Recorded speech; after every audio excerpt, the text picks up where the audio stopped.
and welcome to June 9th, where we're reading 1 Kings 22 through 2 Kings chapter 2. Now, today's reading kills off both Ahab and Elijah. Goodbye to evil, also goodbye to the prophet. Hello to a different evil. We'll see Ahab's son take over, and we'll say hello to a different prophet as well. We'll see Elijah's servant Elisha take over. Now, these chapters, as you break them down individually, chapter 22 is a little bit long. It's all about Ahab's death. At the very end of chapter 21, we were looking at Ahab making some foolish decisions and fighting against God and all those things.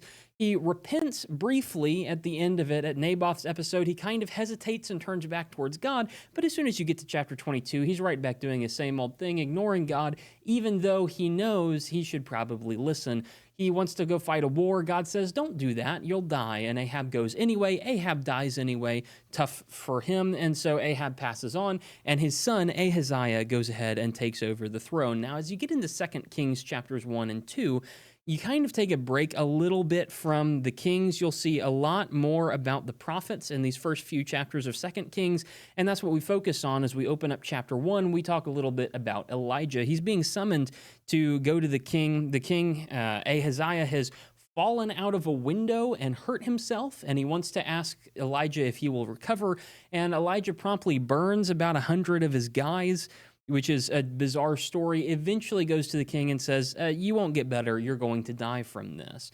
When you get into chapter 2 of 2 Kings, then Elijah, it's time for him to go. He's delivered his final message, which was, you're going to die, you fell out of a window.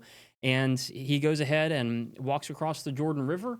God takes him through a fiery chariot by means of that, and Elisha inherits Elijah's abilities, actually twofold of Elijah's abilities, twice of what Elijah had. He becomes the new prophet of God, and instantly a bunch of young men are trying to get him to kill himself.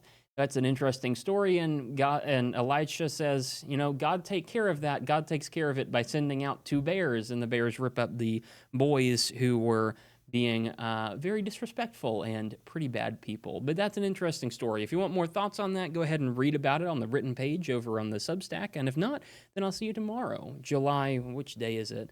I don't even remember. It's July 10th, or it'll be June 10th. What am I even saying? That's the wrong month. It'll be June 10th tomorrow, and I'll see you then for 2 Kings chapters 3 and 4.